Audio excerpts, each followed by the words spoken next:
Mack Truck, aka your worst nightmare. Mack Truck, aka your worst nightmare.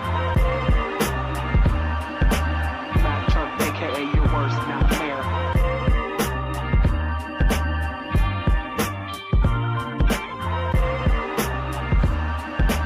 Mack Truck, Mack Truck, Mack Truck. Ladies and gentlemen. Good morning, good afternoon, rather. Listen, we're here. We're here. Thank you for joining us. I'm sorry that I am late.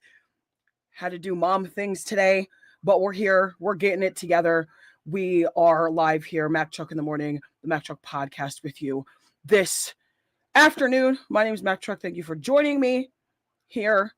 We're live, hanging out, all the things. Got a short docket for you today. Lots of details. We are going to go just past the 2:00 hour. So I would appreciate it if you guys could be in here, all of the things, getting it shared out here on both sides. Thank you for joining me. Hello. Hi. I'm sorry again that I'm late. Like I said, I had to do mom things, had a teacher's visit with my daughter's teachers. She starts school on Thursday. Some schools here up in Michigan start a little bit later than others, but we're here. We're talking sports. And we're about to do the damn thing. So let's get it started. Again, presented to you by the Underknown Network, as well as you, the people, the folks here on both sides of the stratosphere. Try to get some people in here. And I appreciate you all for joining me this morning, this afternoon, no matter where you are. Like I said, we're here. We're hanging out. And we are about to do the thing. As soon as I get this ready to go, we're out here. Perfect. Oh, my goodness. It's been a morning. I'll tell you that. It's been a good morning, though. Good morning. Hello, Mr. Steve. Welcome in. Thank you for joining us here this morning. So like I said, today we just got a short docket for you. Lots of details, though. Going to go through some WNBA as well. WNBA news and notes, records by Angel Reese, playoff brackets, all of the things. Then we're scooting over into the Little League World Series spectrum of things in terms of the new brackets for the U.S. bracket and the 10 international teams as well. Going to go over that. And then we're also going to go over the interesting controversy that is the Cleveland Browns quarterback situation, which is really interesting to me. I really don't think the Cleveland Browns know what they're doing. I'm not real sure how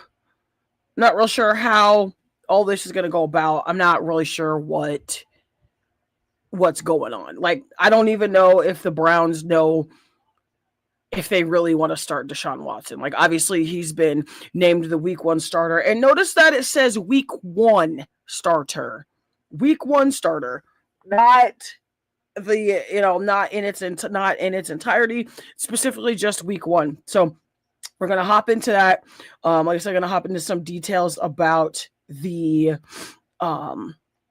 WNBA. Going to hop into details about the Alabama team for the Little League World Series and how they were able to come back. We got all kinds of stuff to talk about here. Like I said, I appreciate you guys for joining me. So let's get into it. Let's do it. Listen, this portion of the show is presented to you by the Underknown Network. Make sure you're liking, sharing, subscribing, all things Underknown, as well as a Mack Truck podcast. We just uploaded yesterday's episode later last night, so it's now available for playback. Good morning, executive producer. Good afternoon. How are we doing? Thank you for the heart, me, sir. I appreciate it. Getting a little bit of a late start. I had to do some mom things today. So my baby starts school, like I said, on Thursday. So I had a home visit, all the things. Had to do some stuff for the wifey. So got all that taken care of. All the things. So like I said, we're gonna go just over the 2:00 hour. But we're gonna start right now here with the WNBA. So here's the thing. Okay, obviously WNBA playoffs is very shortly getting underway, but we still do have some regular season matchups to talk about as well. Starting with last night's interesting upset. And I say interesting because both the Minnesota Lynx and the Golden State Valkyries are both obviously in those top 1 and 2 spots, obviously have already clinched their playoff berths, all the things. But the Golden State Valkyries get it done in the Target Center. They beat the home team Minnesota Lynx 80-66. Golden State went into Minnesota again, handed the Lynx their 8th loss of the season, so they are now 29-8 or 30-8, I do believe, in terms of their record. Cecilia Zendelisky led the Golden State Warriors with 18 points, while Natasha Howard had 13 for the Minnesota Lynx in its entirety. Thank you guys for joining me. I appreciate it. Go ahead and tap the screen, like it, share it out, all the things. Let's get some people here and talk some sports for just a little bit here. And I appreciate you guys for joining me here on the Mac Truck in the Morning-ish show. Moving back into basketball, the loss that Minnesota got yesterday snapped a six-game winning streak that they had. So they are now 31-8, 31-8 on the record for the Minnesota Lynx. Winning that streak is over with. Again, Golden State improves to 26-11. You can find this information at WNBA.com as well as ESPN.com and anywhere else you get your sporting digestion.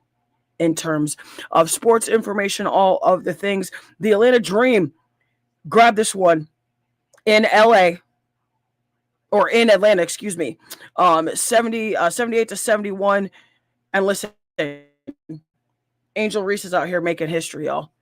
Angel Reese is doing it. Angel Reese is listen, like I've said before, ever since Angel Reese decided to make the jump for her career by asking for a trade from the Chicago Sky to anywhere else but the Chicago Sky in terms of, and I don't know if it was coaching, I don't know if it was just team morale, I don't know if she just felt like she wasn't, she wasn't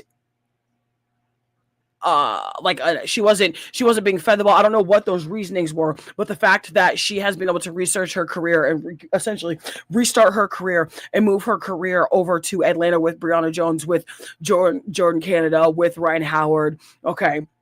Those types of things. Listen, me bounds equal history. And listen, and I don't know if the network is out here trolling or if we're being for real. I think we're being for real, but I don't know. Either way, me bounds, her bounds, AR bounds, Atlanta bounds. Angel Reese out here making history. Okay. Like I said, Angel Reese grabbed a WNBA record of 26 rebounds, breaking Shamika Holds' previous record for 24 set in 2003. Okay. Also, Angel Reese also broke the WNBA single season rebounding record, finishing the game with 458 rebounds on the season. A little bit of both. She was like 4 for 14. Yeah, that's fair. Yeah, she did not shoot very well last night. She was 4 for 14 and 8 for 12 from the threes, I believe. Either way, she made history. And like I said, she's not everybody's cup of tea. Angel Reese is not everybody's cup of tea. Just like Paige, just like Kaylin, just like Asia. Like everybody has their favorite players, favorite types of player, types of things. But Angel Reese is doing the damn thing. There's not one thing that you could take away from her in terms of her becoming a better basketball player. And I feel like that is what she has done now here in year 3. And I think with this season, after this season, depending on how far the Atlanta Dream go, I fully expect the WNBA front office in terms of the Atlanta Dream to somehow increase that contract that she signed. So I'm excited to see. Either way, Angel Reese finished the night with 11 points, 26 rebounds, and has her 27th double-double of the season. Like I said, Atlanta won 78-71 and completed a perfect 4-0 West Coast road trip, which is insanity. Come on, West Coast road trip. Come on, out here. Listen, we love to see it. Okay, like I said, there'll be very little, if any at all, Angel Reese slander. Can't do it. Either way, I say I appreciate you guys for joining me. Go ahead and tap the screen, share it out. Let's get some people in here. Like I said, we're going to go just past the 2 o'clock hour here because we did get a late start here on the Mac Truck in the Morning show, the Mac Truck podcast, if you will. Again, presented to you by the Underknown Network. Back to basketball. Alicia Gray led the Atlanta Dream with 20 points. Ryan Howard also added 18, and Naz Hellman scored 12 in that win over the LA Sparks, 78-71. Like I said and just stated before, Nneka Ogwumike led the Los Angeles Sparks with 27 points and 16 rebounds. Atlanta also improves to 25-3 and moves within a half a game of third place. You could also find this information at Reuters.com as well. And also, let's remember, this came just 2 nights after Angel Reese dropped a career high of 31 points. 31 points, 14 rebounds against the Phoenix Mercury to help Atlanta get that playoff spot clinched up. And you can find that information on abcnews.com. So currently, the WNBA playoff picture, as it is, as I'm speaking to you right now here on the show, even with the loss last night, Minnesota Lynx still in that very first top number 1 spot, 31-8. They have clinched their ticket to the playoffs. Golden State Valkyries at number 2, 26-11. They have also clinched their playoff spot as it stands. Vegas Aces, third place, 26-13, have clinched. The Atlanta Dreamer, number 4, at 25-13, have clinched. The Indiana Fever are at number 5 at 25-14. They have clinched. The New York Liberty are number 6. At 23-15, they have clinched. The Washington Mystics have also clinched their playoff spot at a 22-15 record, which is great to see. Dallas Wings right now in that number 8 spot, still in the playoff hunt at 22-16, and the Portland Fire round out the top 9 at 15-22, also in the playoff hunt for the top 9 teams for playoffs. Thank you guys for joining me. I appreciate it. Thank you for tapping the screen. FLG, I see you. Duck Daddy, I see you. Thank you guys for joining me. Go ahead and tap the screen. All the things. I appreciate you guys for joining me here on the Mac Truck in the Morning show. Mac Truck in the Morning-ish. Let's get some goals up here. Let's see if we can hit some of these goals and still continue to talk sports in its entirety. Like I said, right now we're going through our rundown of the WNBA from last night. And like I said, Angel Reese is out here. Angel Reese is out here making records. We've got playoff spots being clinched. We've had a loss from the very rare loss in terms of the Minnesota Lynx. So we're out here talking sports. Currently, Dallas holds the 8th spot and final playoff spot in the position, with Portland trying to make a late push. I don't know how this is going to work. If Portland can somehow find a way to just to just get hot and stay hot within the last couple weeks of regular season, I think they can get up there in that 8th spot. But Dallas also still has Erika Gumwall. They still have JJ Sullivan. Obviously, they still have Paige Beckers. Okay, you don't have AZ Fudd, so you don't have that reassurance on your back corners in terms of your front corner self. So either way, playoff mix as far as everybody that's clinched, it's been solidified who's getting into the playoffs in terms of that, who's not. You still have those 8 and 9 spots that are still being looked at, but just kind of go through everything right now. Quick players to watch. Obviously, Kelsey Mitchell from the Indiana Fever scored 37 points against Dallas, extending her streak of 20-point games into a WNBA record of 23 games straight right now. Kelsey Mitchell and Caitlin Clark also have combined for 18 games this season, which both players have scored at least 20 points, which is another WNBA record for teammates in its entirety, which is crazy. Obviously, quick up again. Angel Reese from the Atlanta Dream. Angel Reese is putting together one of the most impressive stretches of her young career. Again, also being in her 3rd season, just like Paige and Caitlin and all the things. I don't have any insight on parlays quite yet. Ironically enough, during this basketball season, I haven't done a lot of sports betting. I do more of the sports betting and parlays during college and NFL season, and like when boxing and UFC is super hot. However, I am very much going to reconsider doing that during the playoffs. So once the playoffs happen for the WNBA, I will be kind of going through the what good parlays could be out there for playoffs, that type of thing. So I like to do short legs if I do any. I'm not a huge parlay person. The actual person to ask for that, FLG, is the executive producer for our network, if you will. Thank you, brother, for the daily heart me. I appreciate you for joining me here. Back to basketball, though. Talking here on the Mac Truck in the Morning-ish podcast, Mac Truck in the Morning show, if you will. Like I said, Angel Reese yesterday broke both the single game WNBA rebound record and the single season rebound record with 26 rebounds and her 27th double-double this season. Obviously, that's a story we absolutely have to keep a watch on, especially going into the playoffs between her record, Kelsey Mitchell's record, the team duo record, and Caitlin Clark and Kelsey Mitchell. We got a lot to talk about there. So here's a different topic for the WNBA. And if you're still joining me, I appreciate it. Like I said, just going to go past the 2:00 hour here. It's about 1:13 Eastern Standard Time in Michigan here. And I appreciate you guys for joining me. Go ahead and tap the screen. Let's get some of those gift goals up here on the TikTok sphere. Got a goal of 100 roses just today because I'm pretty sure the gift gal is good to go, but feel free to send anything. Thank you for the follow refresh. I appreciate it, brother. So here's the thing. In terms of, and I don't want to call it a controversy, but I suppose it's a controversy, depending on how you want to look at it. So DeWanna Bonner, for those of you who know, obviously, very storied individual in the WNBA, very good career, has rings, has accolades, all the things. Thank you, brother, for all of those. I appreciate you so much.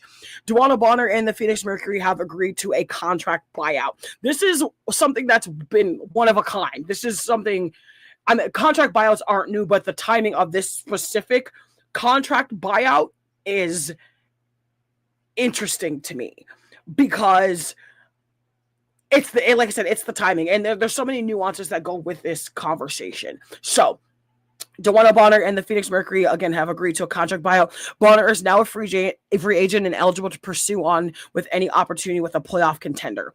My problem right there is how you gonna buy out her contract, obviously knowing that the Phoenix Mercury are not in playoff contention. They did get eliminated over this weekend. So they got eliminated over this weekend. Thank you, brother, for the roses. I appreciate you so much.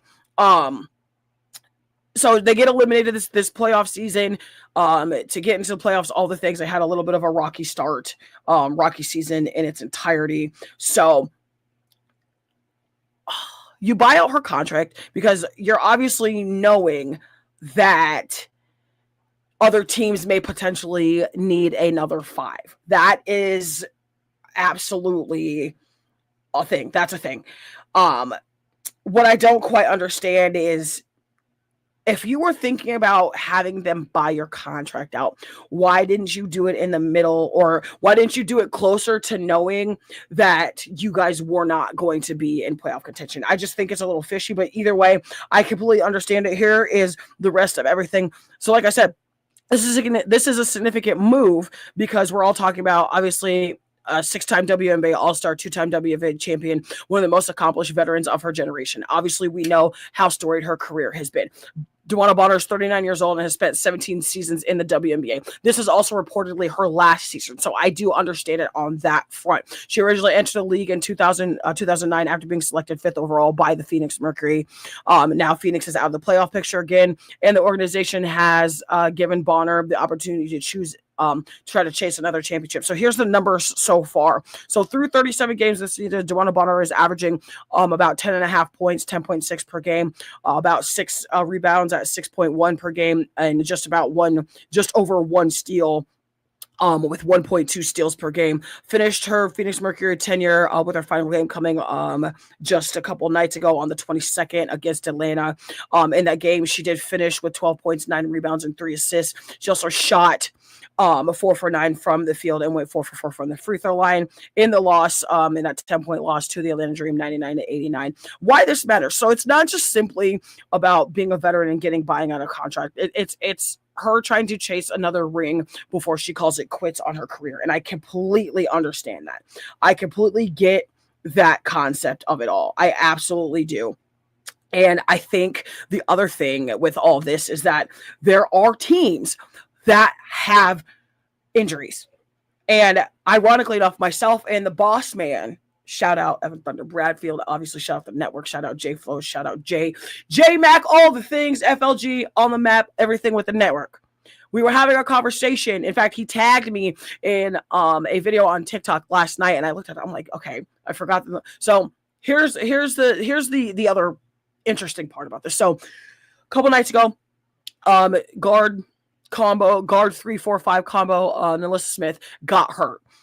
So far, we still don't know the extent of the injury for Nalissa Smith. Okay. Nalissa Smith gets injured. Obviously, it's going to take time away from her getting those minutes going into playoffs, depending on how bad the injury is. Now, the interesting part about this is now with DeWanna Bonner being a free agent, obviously to any team that she goes to that is in championship contention, she obviously brings size, the playoff experience, the championship experience, obviously the versatility, scoring ability, all the things that you have to be a basketball player, right? So the other thing with this is the Phoenix Mercury general manager, Nick Uren, said that the organization wanted to give Bonner an opportunity to chase a championship with potentially what could be her final postseason opportunity. And that's the biggest storyline here is it wasn't just DeWanna Bonner being like, oh, I want to go chase a ring. Like, when you have devoted so much time to a team and to an organization, there's things like that you just respect as an organization. She's brought you championships. She's brought you exposure. She's helped build the team to what it is now. So, knowing that DeWanna Bonner has a goal of trying to get to another championship is essentially what she's doing. And that's what I love to see. That's what I love to hear. I love the fact that it was a mutual thing and it wasn't just her trying to get out and wanting to be greedy. Like, she wants to go help another team. She now has that ability to do that. So my thing is a lot of people are saying that she could end up going to the Vegas Aces. I have 3 things wrong with that. And not so much 3, more or less like 2.5. 1, the Las Vegas Aces do not need another 5. That is the last thing they need. They do not need another 5. They have this super cool individual who's the best player in the WNBA named A'ja Wilson. Now, I could see them adding her to give A'ja Wilson a break, get her some rest, all the things. But DeWanna Bonner is a starter. So ain't no way you starting 2 5s. Ain't no way in hell you starting 2 5s unless the other way I see this happening.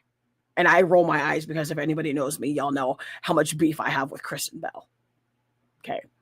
I could see Becky Hammon in the front office for the Vegas Aces activating Kristen Bell, which is what they did last year when somebody got hurt.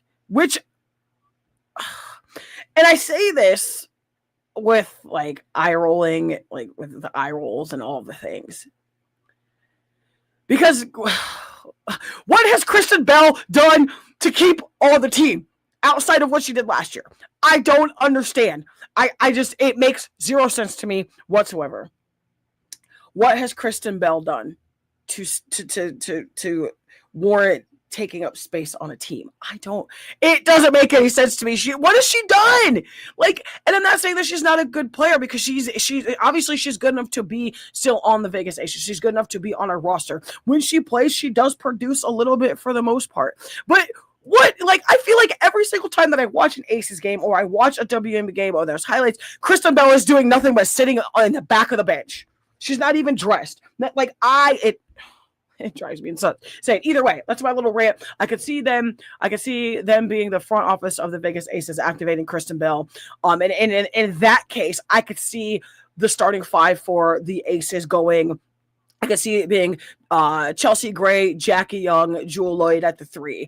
I could see them putting DeWanna Bonner at the 4 and keeping A'ja Wilson at the 5, or flipping the 2, having A'ja at the 4 and DeWanna at the 5. I could see that happening. I could also see them having Kristen Bell rotate in those first 3 positions if she wasn't already coming off of the bench or in another rotation. Either way, there's so many ways we can look at this entire thing with the rotations and the other teams that she could end up. I could also see DeWanna Bonner ending up with a team like Portland. Portland needs another big. She could be down there with Megan Gustafson DeLeo. She could be down there with a lot of the other players, and unfortunately they're blanking to my head, so I do apologize. But there are places. My only gripe with DeWanna Bonner doing this is last season, we all know that she signed a 1-year contract with the Indiana Fever. Okay. What about Golden State? I could see her going to Golden State. I don't think I could see her going to Golden State as much as I could see her going to some of the other places. But I could definitely see her going to Golden State, especially because Golden State doesn't have Mo Billings. Mo Billings now plays for the Indiana Fever, and they have Veronica Burton down there, but they do need another big body down on the block. So I could see that happening. That could be an interesting combination as well. Either way, my only gripe in terms of DeWanna Bonner and the mutual buyout between her and the Phoenix Mercury is that she didn't fulfill her contract that she had set, that she fought so hard to get to go to Indiana or to just leave and go to another team. She did not fulfill that contract. In fact, when she figured out that she wasn't going to be the starting five is when everything started to happen. Like, you should have known coming in that you were probably going to be the starting four, even if Natasha Howard wasn't there. Natasha Howard was there. Last year's lineup was Kelsey Mitchell, Caitlin Clark, Lexi Hall, Aaliyah Boston, and Natasha Howard for the most part in terms of the starting five. They also had a system where it was those same four, and switching out Natasha Howard and DeWanna Bonner. But DeWanna Bonner was not going to be the solidified starter at that 4-5 post position, and she didn't like it. So a lot of things ensued. She essentially did not fulfill her contract and went back to Phoenix. And for all that, if you just wanted Phoenix to pay you more money or if you wanted to ask for money, you should have just did that in the first place. You were able enough to do that. That's what I'm saying is, like, you've had enough tenure there to do that. But the fact that you didn't fulfill your contract in Indiana and you went back to Phoenix, and obviously a lot of that is also personal reasons too. I don't want anybody to get it twisted, anything like that. But a fact of the matter is I think it's a great thing that she wants to try to go on another championship run before she potentially calls it quits after this season. I just don't really necessarily like the fact that she wasn't able to fulfill her contract. Like, that's my thing, is like, you weren't able to fulfill your contract when you signed a free agency with the Indiana Fever, and I don't know what kind of look that's going to give other championship teams, but there are teams that need a big. So I could see it happening. I mean, I'm not saying that it's not going to happen, because I think about 87, 86, 89%, closer to 90% than not, that she's going to get signed somewhere. It's just where. I'm not sure. Either way, we're moving on, transitioning here into the next topic. But before we do so, we got to give the shout out to the main sponsor and founding member of the Mack Truck Show, the official merchant sponsor of the show, In My Bag Apparel and Customs, by no one other than Evan Thunder Bradfield, also the executive producer of the Underknown Network and partial executive producer of the Mack Truck Pod, Mack Truck in the Morning Show. Right now, when you head over to inmybag.bigcartel.com or check out the Mack Truck collection on the website and the TikTok shop and grab some gear with the newest edition, and the lineup being the Underknown University that dropped yesterday. Okay.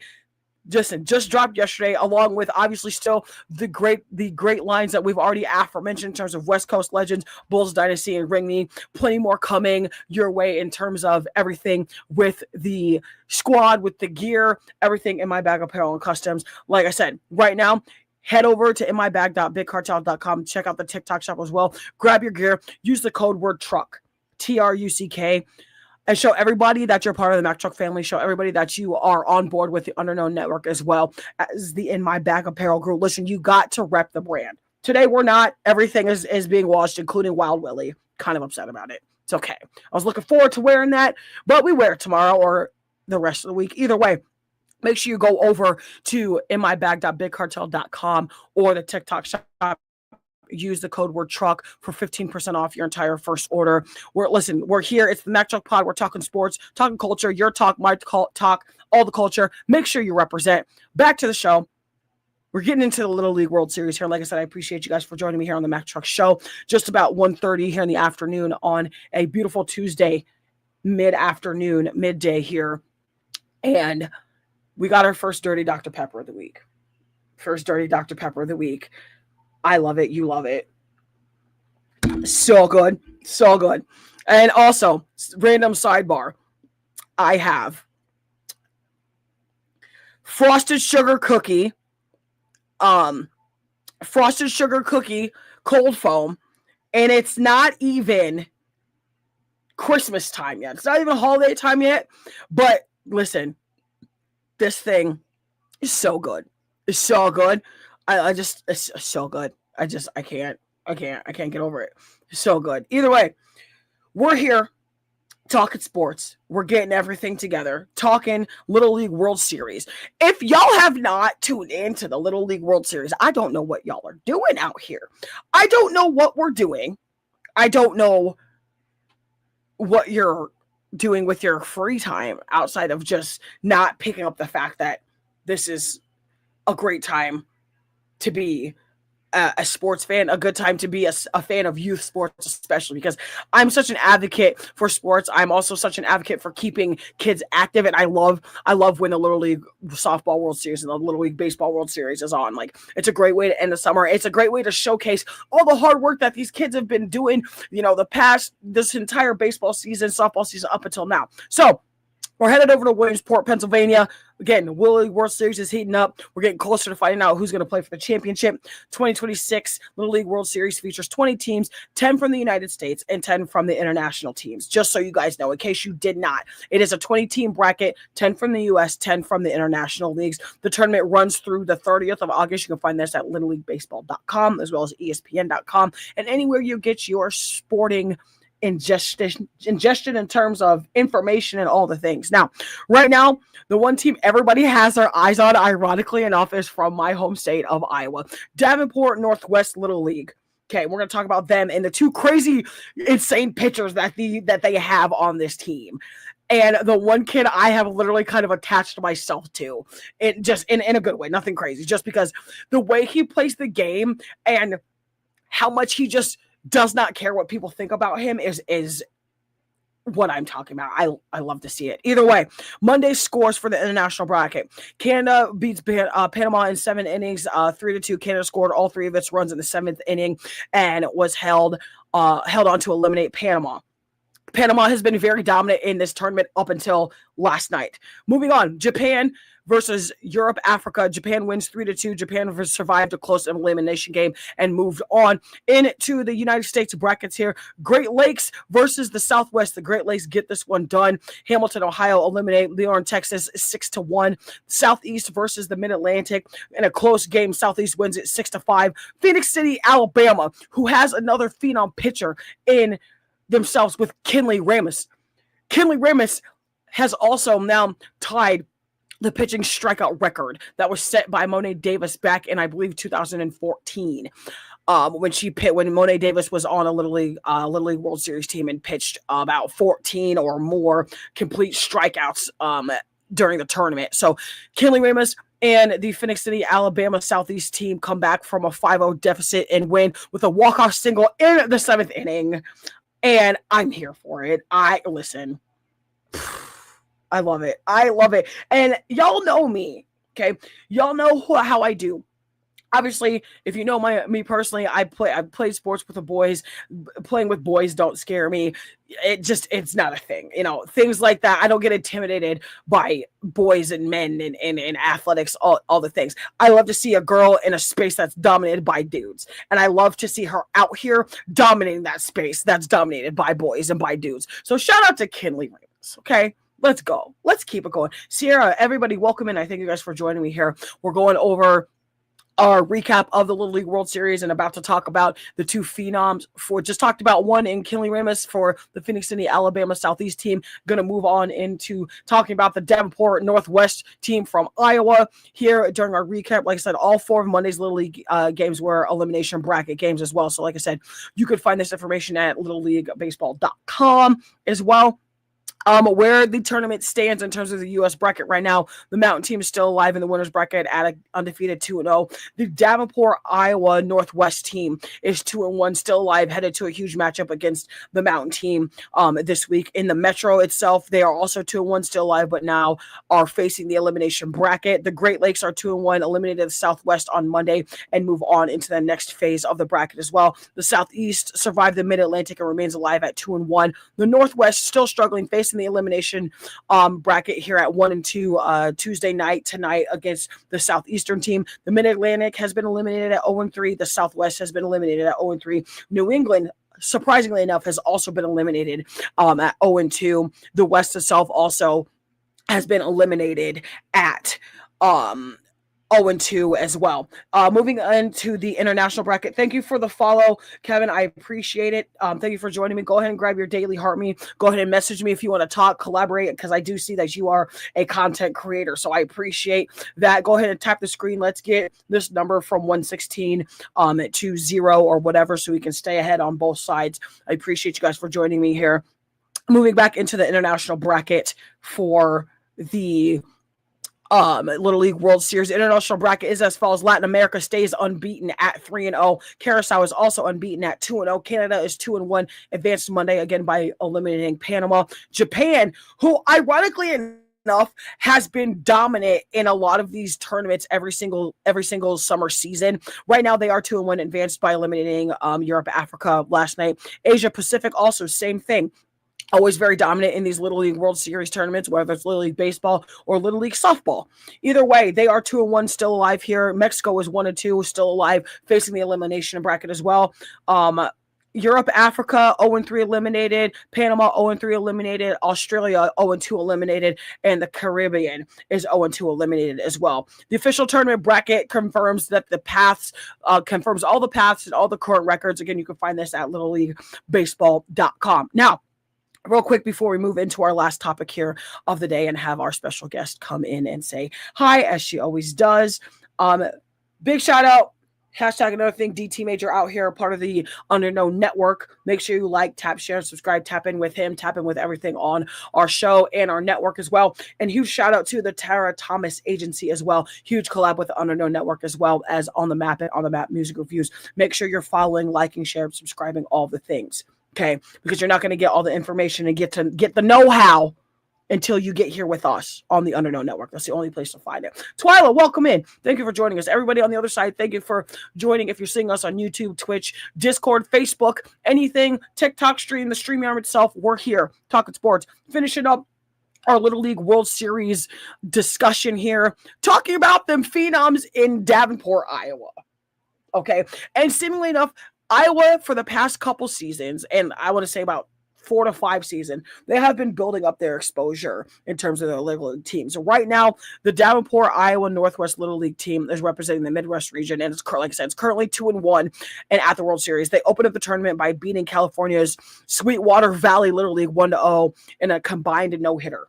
Also, both these pitchers that I'm about to tell you about have been on fire. One of them is a righty. One of them is a lefty. One of them reminds me of a very young, like CC Sabathia, a very young David Ortiz, Big Papi, if you will. And the other one reminds me of a younger Cody Bellinger without with the pitching added to it. So, talking about it here just a second. Then came back on Sunday to absolutely dominate Bayonne, New Jersey 6-0. Okay, that was a win especially impressive because Bayonne entered the game on a 15-game winning streak. They had gone 15 games until they ran into the brick wall that is Davenport Northwest. Okay. Davenport Northwest ended it. Cut it completely. Severed it. Blanked them. Nothing. 6-0. Now Iowa's still alive in the winner's bracket. You can find this information at littleleaguebaseball.com as well as yahoosports.com. And listen, Melissa, welcome in. I see everybody here. Go ahead and tap the screen. Let's get our daily heartbeats. We're almost out of the show. Got half a topic and one more to talk about. Now, the 2 starting pitchers for the Davenport Northwest Little League team. Okay. Cooper Tyson, number 15. And Anthony Johnson Jr., who is number 22. And we're going to really drive a point with him here in just a second. But Cooper Tyson, okay, he's the lefty. Left-handed pitcher, and one of Davenport's biggest weapons. And when I say biggest weapons, like this kid throws heat at 11, 10 years old, just out here throwing heat. And has a 6 sidearm. His sidearm pitching is crazy at such a young age. And I can't wait to see where the rest of this takes him. Now, against the California Thieves through 5 1/4 innings, with no hitters, no nicks, just straight. Struck out 15 batters. Clean. Off the plate. Clean. 15 batters straight. Okay, he also hit in that game, hit the only game's home run, solo shot in the first inning over the left field. Like I said, his performance was what Davenport has been finishing these games with. Again, combined with that no-hitter he just threw as well, facing the California team. Now, obviously, these reached the Little League pitch limit, but has forced him to leave the mound. But the job wasn't finished, obviously, and this is where we get into the phenom that is Anthony Johnson Jr. This kid is a monster. I love Anthony Johnson Jr. He's a bigger kid. And you're always going to have that on some of these teams. You're going to always have a kid or two that's going to be a little bit bigger and a little bit taller. He's very brute, looks like a baby Ray Lewis, just big and brute, loves baseball. You can tell he's so passionate about it too. I love to see it. Listen, like I said, you've got Anthony Johnson Jr. He came in against California with the game on the line, struck out the final two batters, also with a complete no-hitter to help complete the no-hitter that Cooper had started. Like I said, Johnson threw 5 and 2/4 innings, allowed 1 hit and 15 strikeouts against the New Jersey shutout 6-0. He also contributed offensively, hitting a 3-1 homer shot in the 6th inning. As a two-way player, these both are very good two-way players at such a young age. It's crazy for me to even sit here and think about. Listen, the pitching is there, the power is there, the speed is there, and obviously the big game confidence when it comes to Little League World Series. And those are the types of things I love to talk about when it comes to covering youth sports like this. Is it's not there's no dramatic storylines outside of the fact that I believe it was the game against Texas that the Iowa team was accused of stealing signs. And in Little League Baseball, it is illegal to steal signs, which is interesting to me. I didn't know that was a thing. I literally had to look at it. I was like, is it really illegal to steal signs?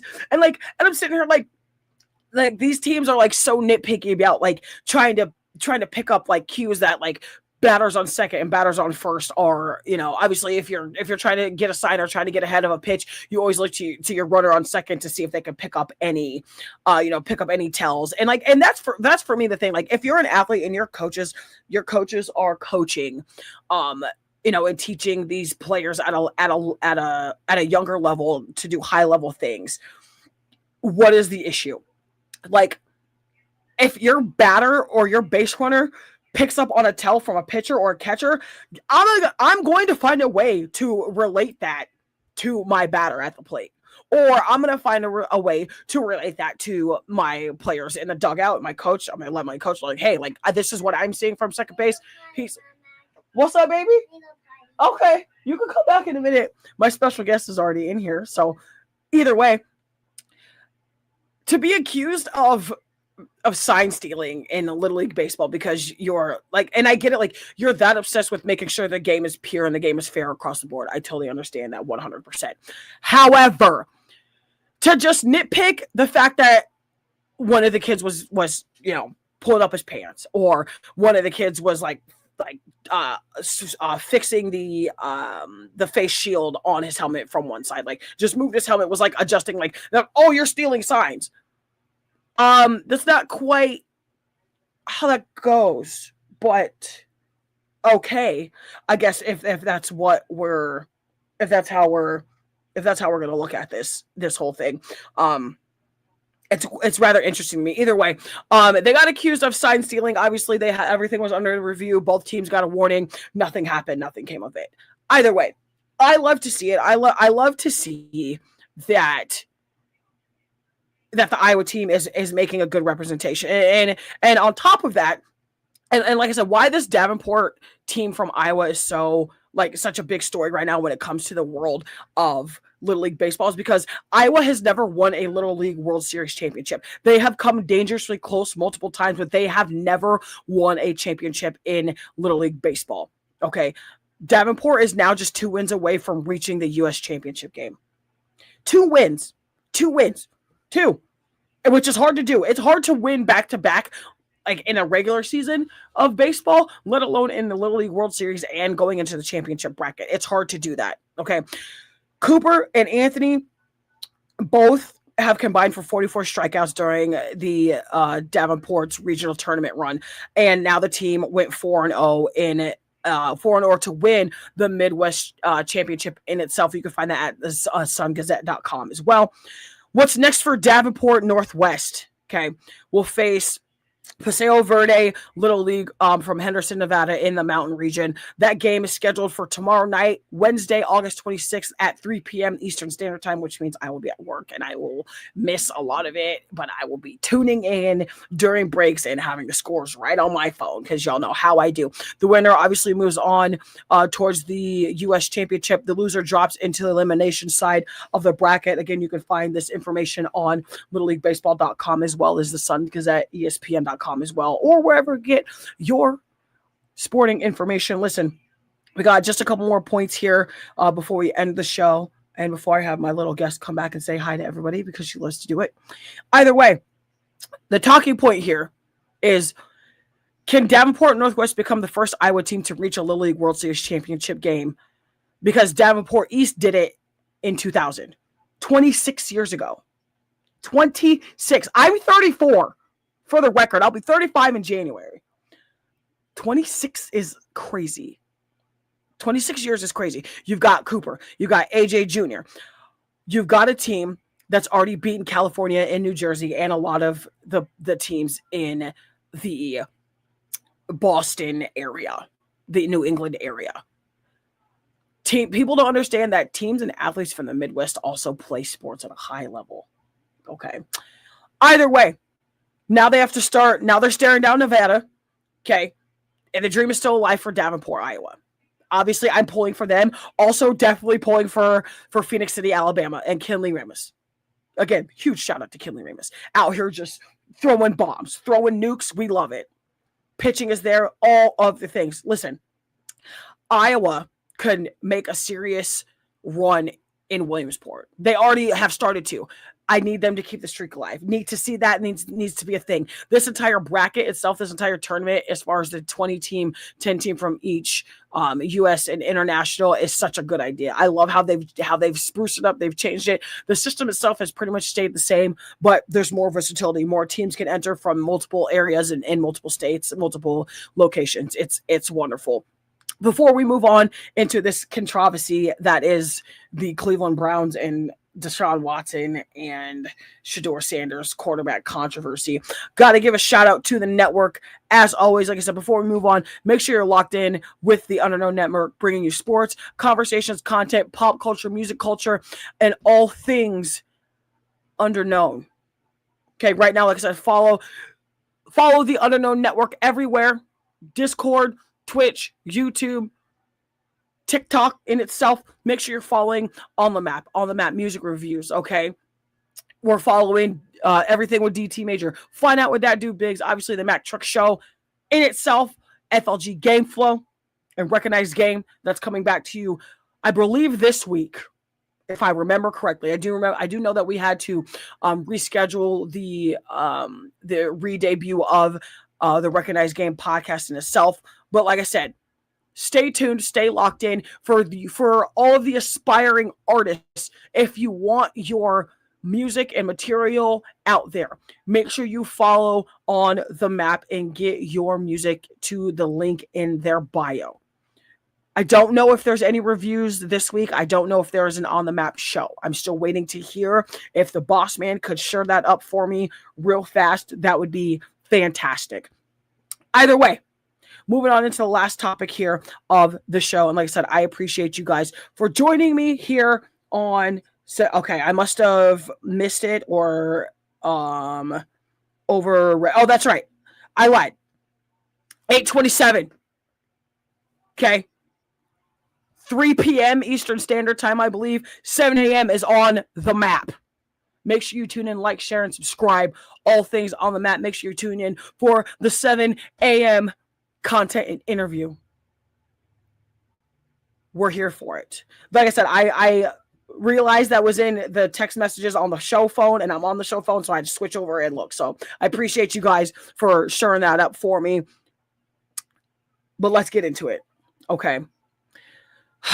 and I'm sighing. I'm sighing with this because, and I wish Alfonso was in here because he's the one who kind of brought the rest of this to my attention. Is obviously we know the Cleveland team, the Cleveland Browns, the Dog Pound. I'm guessing we'll be live on this new Hey, listen. Guess who will be live on the new 2K? Listen. Come on. See, I'm telling you, y'all gotta follow the network because we out here. We out here doing. Listen. Y'all need to tune in with us. Y'all need to tap in with On the Map. Y'all need to tap in with the Under No Network. Okay, that's all I need to tell you. Either way, we're here, getting it together, talking. We're talking all things Cleveland Browns in this quarterback controversy, if you will. So obviously, the Cleveland Browns have named Deshaun Watson the starting quarterback for Week 1. Okay. Here's my issue with it. Not that I don't think Deshaun Watson is a good quarterback, because obviously prior to him getting hurt, Deshaun Watson was that dude. If the Browns could somehow pull out vintage Deshaun Watson, like Texans Deshaun Watson, Clemson Deshaun Watson, this might work. But I feel like the only reason they named him, outside of the fact that he may have just performed better during training camp, there's also that side of this whole thing too. But you as the Cleveland Browns organization, okay, has paid this man year after year. He tore his Achilles, got, healed up from that, tried to come back, then tore his ACL last season, got hurt, had to come back from that. You insert and draft Shedeur Sanders, insert and draft Dylan Gabriel. Dylan Gabriel right now is like QB 3 or 4. Not a great look for him. We'll get to him in another episode. I feel like because you have contractually paid him so much money, you have to try to start getting the worth in terms of what you've paid him. Because what was the point of paying him if he's not going to play, if he's not going to perform and earn the rest of the check that he has gotten, essentially, if that makes sense. So the other thing with this is, in terms of Shedeur Sanders, I don't know if it's conducive for him to just keep being on the bench, because I don't think, as a young quarterback, if you get a chance to even get any kind of meaningful play time before you take over the reins, is a good thing. Because we also just don't know what Deshaun Watson's going to look like in actual game time speed and actual regular season NFL professional football. We don't know what that's going to look like. But he does have the physical experience. He's been in the league for like 8 years. He's played at a high level. He's produced yards, produced touchdowns, produced picks, all the things that a consummate NFL quarterback has done.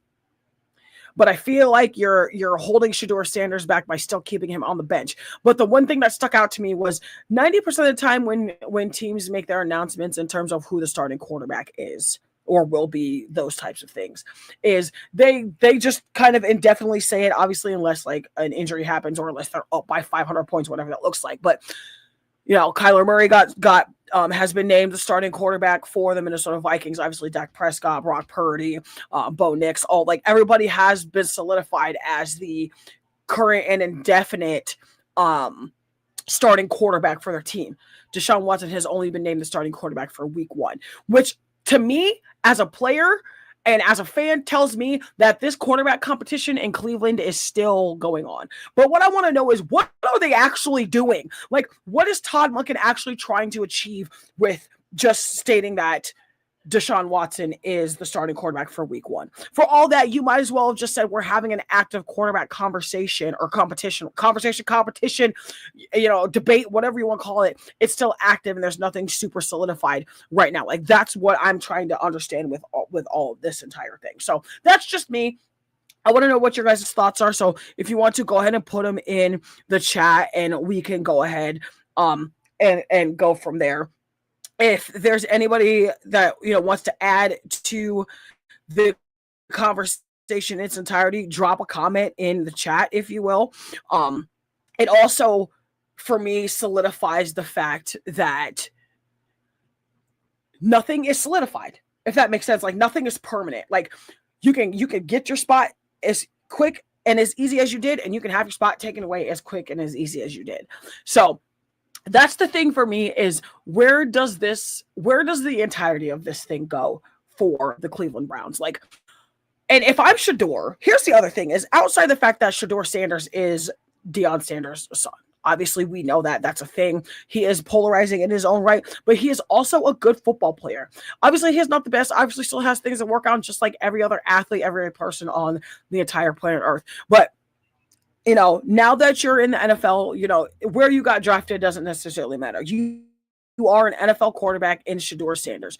You are on the Cleveland Browns. You are currently, right now, the number 2 quarterback. So you're going to get some of those reps at first team. You're going to get some of those looks, this type of, that type of stuff.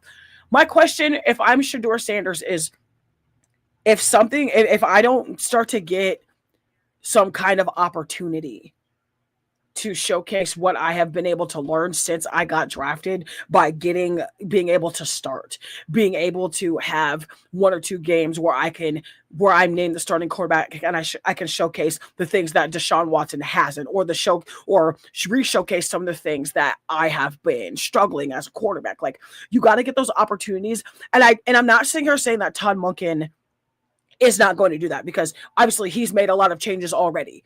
Okay, yeah, I mean, outside of, trading Myles Garrett to the Rams in trade for draft picks and Jared Verse, which again, I'm still not completely mad at that trade. I just think that obviously having Myles Garrett on your defense kind of solidifies the fact that it's all, it's a different story when you have a Myles Garrett, but when you trade him for somebody that's very much like Myles Garrett in terms of size, build, all the things, it's it's like a catch-22. It's kind of like a catch-all. So either way, I want to know what you guys think. If you're still here with me, go ahead and tap the screen. Go ahead and share it out. Let your friends know. Let your family know. Come hang out for just a little bit. I got just about 6 or 7 minutes for some audience interaction, all of the things, if y'all don't mind hanging out with me for just a little bit in its entirety. We're here talking sports, like I said, just chilling and having a good time, trying to see if my special guest is going to come back and say hello to me, as she would. I thought she was going to pop in, but I don't know where she's at. So if you guys want to chat, go ahead and drop something in the chat on both sides.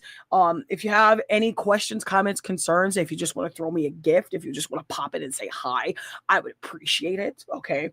I'm trying to get 20 donuts right here, if you're on the TikTok screen. Hello, Amber. Welcome in. Hi. Mac Truck in the morning-ish, the Mac Truck podcast, if you will. Again, presented to you by the Underknown Network and you guys. The folks, the viewers, the fans, the friends, sports fans, I appreciate you guys. Like I said, I'm always going to take time to give a shout out to my supporters, because without my supporters, I don't have anybody to talk to. I don't have anybody to talk sports to. I don't have anybody to have debates with and conversations with and all the things and deliver the news in a very non-professional manner while we're trying to become professional. And I'm asking Babe to send my child in here if she will. But yeah, like I said, it's presented to you by you guys. Okay, you guys write the show. I just talk it. I just speak it into existence, and a little bit of help of professional sports and all the things. So, how do I feel about my fantasy team? That's a great question. Well, I love my fantasy team, ironically enough. There are some things that I need to switch around on my fantasy team. And now that we're talking about it, I'm going to just pop over and read you the players, of course. And the first person I'm up against is J-Mac's brother. I love this for me. So here's a little bit of rundown. So for those of you who don't know, we had our network draft, network NFL draft on Sunday, six team draft. Got a lot of good pieces, actually. And I do my best to not pick a lot of my own team. But when it comes to my own team, quarterback, I got to pick Dak. Hi, boo. I do need you. You want to say hi? Yeah. You're so cute. Hold on. Okay. Say hi, everybody. Hi, welcome to our show. It's Oh my goodness. It's a holiday time in the sing. It's a million time. It's a season time. It's a million. Oh, we're singing. Good job. You gonna tell them to subscribe to you, Tannel? You got it. Subscribe to my channel, Mom's channel. I love you. I love you too. I love her so much. Hey, babe, listen. We gotta stop for a second. Everybody in the chat, write "Hey, babe" in capital letters because she loves when you do it. Just do it right now. Drop "Hey, babe" in capital letters. Listen, she's ready for On the Map. I'm telling you, my kid loves to be on the microphone. And like I said, and for those of you that were on here yesterday, like I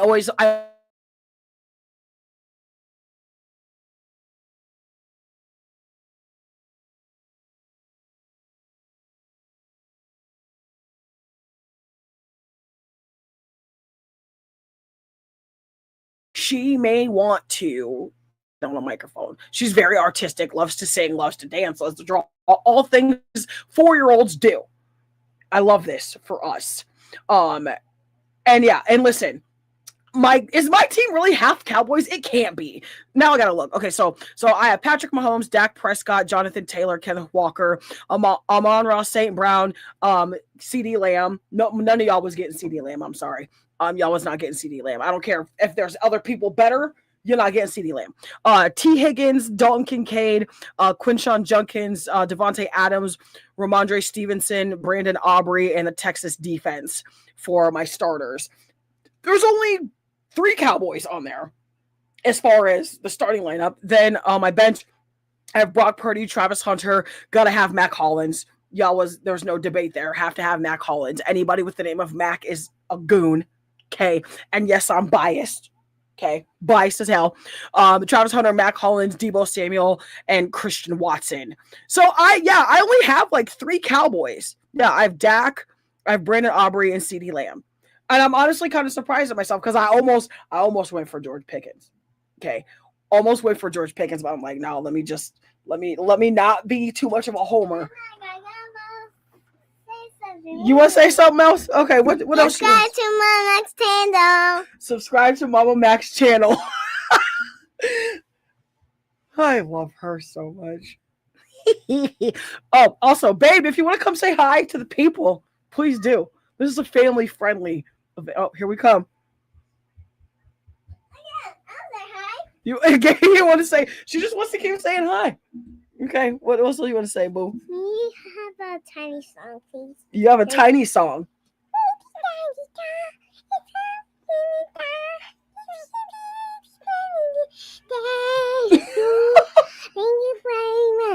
It's gonna say hi. I thank you this day.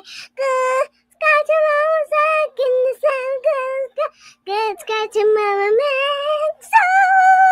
That was good job, boo.